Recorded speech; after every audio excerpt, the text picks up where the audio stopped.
যে ব্যস্ত? না না বসে বলবে না। হ্যাঁ, তুই তো ব্যস্ত, আমি বরং পরে আসি, তুই কাজটা শেষ কর। মা আমি অ্যাসাইনমেন্ট তৈরি করছিলাম, তুমি বলো না। একটা কথা শুনলাম, ওটা শোনার পর থেকে খুব টেনশন আছে। কি কথা মা বলো? তুই নাকি কোন মাস্তানকে চর মেরেছিস, তারপর থেকে সে মাস্তান তোকে ফলো করছে, তোর এক বন্ধুকেও মেরেছে, এগুলো সত্যি? মা এসব কথা তোমাকে কে বলেছে? নিশ্চয়ই সাদিয়া। সাদিয়াকে আমি এত করে নিষেধ করলাম, তারপর ও তোমাকে বলে দিল। আচ্ছা, কি দরকার ছিল এ ধরনের ঝামেলায় জড়ানোর? আচ্ছা মা, আমার সামনে একটা নিরীহ ছেলেকে মারছিল, আমি তার প্রতিবাদ করব না? না, তুমি প্রতিবাদ করবে না, কারণ এই ছেলেটি মাস্তান, এ যদি তোমার কোনো ক্ষতি করে তখন? মা তুমি আমাকে যতটা দুর্বল মনে করছো আমি অতটা দুর্বল না। ও আমার ক্ষতি করে পার পেয়ে যাবে। দেশে কি আইন কানুন নেই? আচ্ছা হয়েছে, তোমার তো আইন কানুন নিয়ে চিন্তা করতে হবে না। আমি টেনশনে মরে যাচ্ছি, উনি আছেন আইন কানুন নিয়ে। আর তোর বাবা জানলে কি হবে? মা প্লিজ তুমি বাবাকে বলো না, বাবা এমনিতেই প্রেশারের রোগী। তো ঘটনার সময় বাবার প্রেশারের কথা মনে ছিল না? যাই হোক, বললাম না, না হয় তোর বাবাকে, সাবধানে থাকবি। ঠিক আছে মা, থাকো। আর তুমি এখন যাও, আমার অ্যাসাইনমেন্টটা করি। কর, বেশি রাত জাগিস না। হ্যাঁ ঠিক আছে। শরীর খারাপ করবে।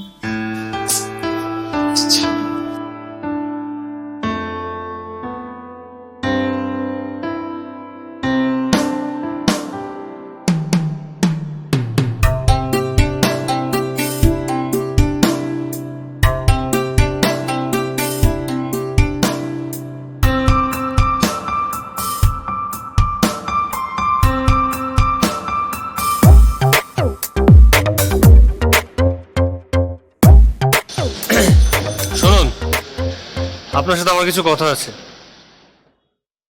মাফ করবেন ভাই, আপনার কোনো কথা শোনার মতো ধৈর্য বা সময় কোনোটাই আমার নেই।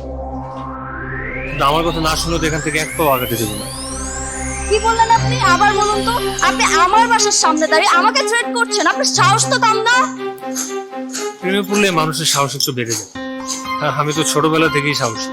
শুনুন, আপনি প্রেমে পড়বেন নাকি নর্দমায় পড়বেন সেটা আপনার ব্যাপার, তাতে আমার কিছু যায় আসে না। আমার চোখের সামনে পড়বেন না, আমার বাসায় কেউ যদি দেখে তাহলে আপনার খবর আছে। শুধু বাসার লোক না তো, এই মহল্লার সবাইকে জানাই দিই। আপনারা আমার ছবির পোস্টার বানিয়ে যাদের প্রত্যেকটা ওয়ালে ওয়ালে লাগাই দিব, তবুও কারো কিছু বলার সাহস হবে না। আপনাকে কারো কিছু বলার সাহস না থাকতে পারে, কিন্তু আপনার সব পাগলামি দেখে আমার বাসা থেকে পরের দিনই আমাকে বিয়ে দিয়ে দিবে। বাহ, তাহলে তো শ্বশুরের আজকে ব্যাপারটা জানাই তো। হ্যাঁ, শ্বশুর? কে আপনার শ্বশুর? আপনার সাহস তো কম না? দোস্ত কি করছিস সব? চল এখান থেকে। ভাই, ও ভাই, আপনি তো আমাদের বলছিলেন যে ভাবির সাথে সব ঝামেলা মিটিয়ে দিবেন, কি বলছিলেন না? কিন্তু উল্টো আপনি কি করলেন? আর বড় ঝামেলা পাকাইলেন। মনে মতো চাইছিলাম ঝামেলা মিটমাট করতে, সরিটাই বলতেছি, পারলাম না। আমি তো বুঝতেছি না কি করলে তো আর ভাবির রাগটা ভাঙবো না। টেকনিক লাগবে, টেকনিক। চল।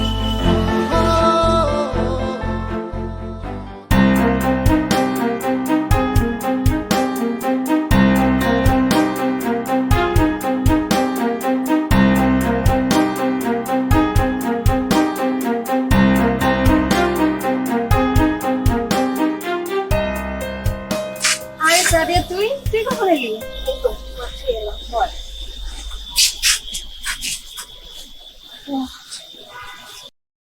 কি রে, কি হয়েছে তোর?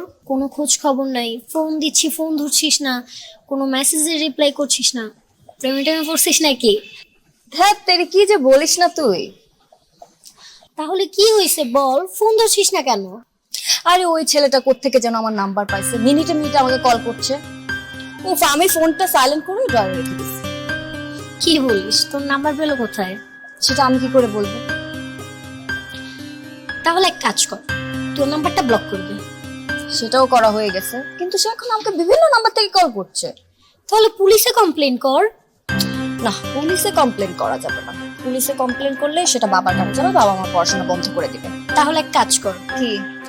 তুই ওর সাথে ভালোবাসার নাটক কর।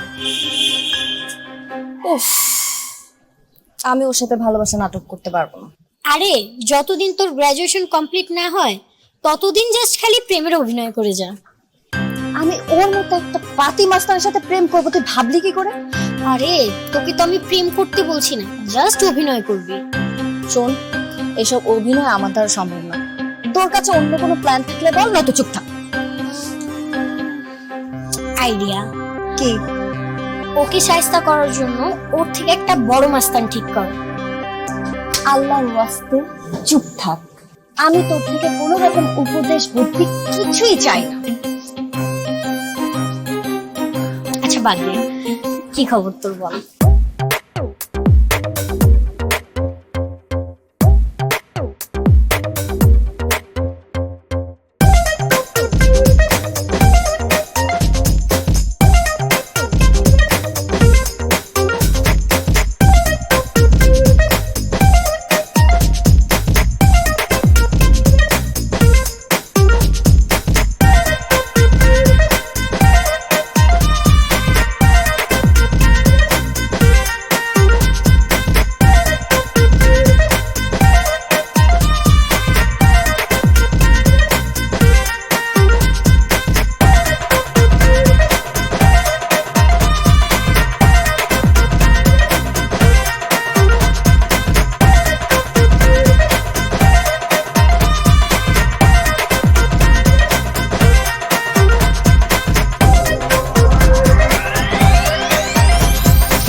আপনাকে সবাই ভয় পায় দেখে আমিও আপনাকে ভয় পাবো? শুনেন, নিজের ভালো চাইলে ভালোই ভালো এখান থেকে কেটে পারেন। কিন্তু আমি তো তোমার মুখে ভালোবাসার কথা না শুনে এখান থেকে এক পাও নেব না। আপনার ইচ্ছে হলে চলে যান, অথবা ইচ্ছে না হলে এখানে ঘুমায় থাকেন। দয়া করে আশেপাশের মানুষের কাছে আমাকে ছোট করবেন না। এই কথা তুমি কিন্তু অবশ্য ভালো বলছো, খারাপ বলনি। আমার শ্বশুরা বোন একটা কলেজের টিচার, ওনার অবশ্যই একটা মান সম্মান আছে। আমি কি চাইলে ওনার মান সম্মান নষ্ট করে দিতে পারি? এরকম কোনো কাজ করতে পারি? আমি একটা কাজ করি, আমি এই জায়গায় থেকে যাই, এখানে ঘুমাই যাই, একটা টু শব্দও করবো না, এই যে বসে বসে। দয়া করে পাগলামি না করে আপনি বাসায় যান।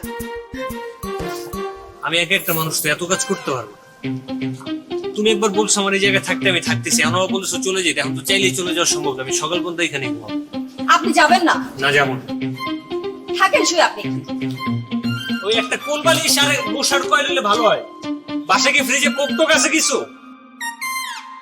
হ্যালো,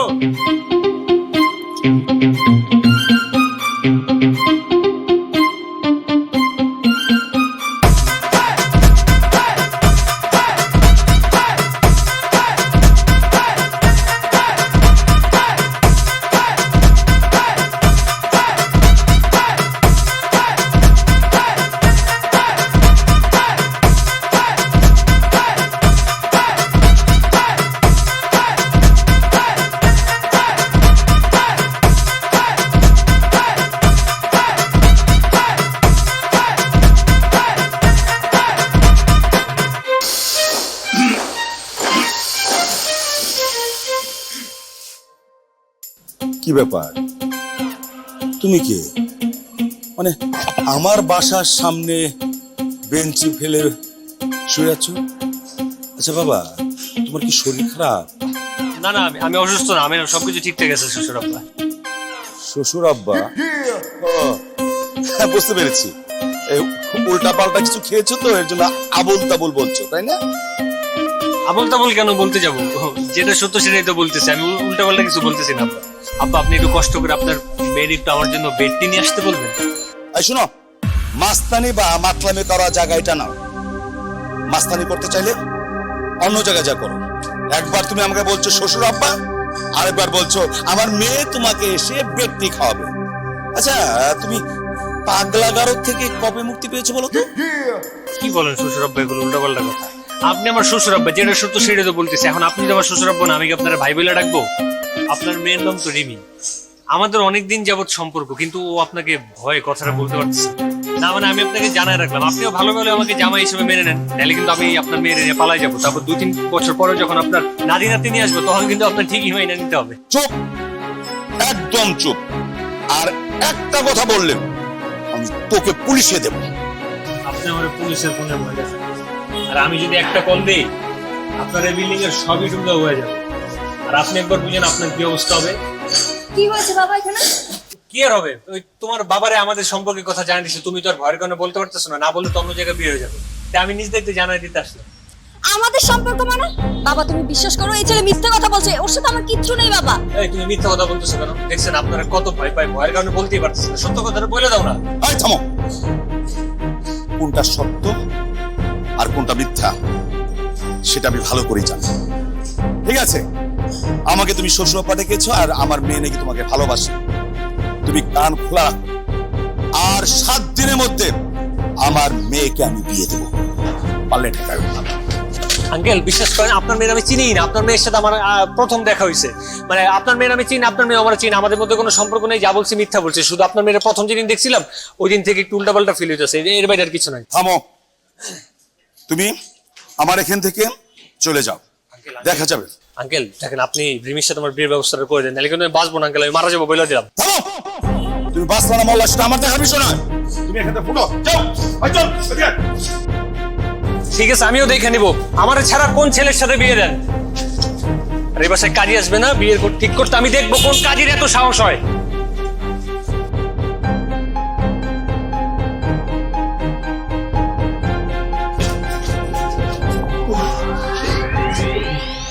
রিমির মা, রিমির মা, আসছি।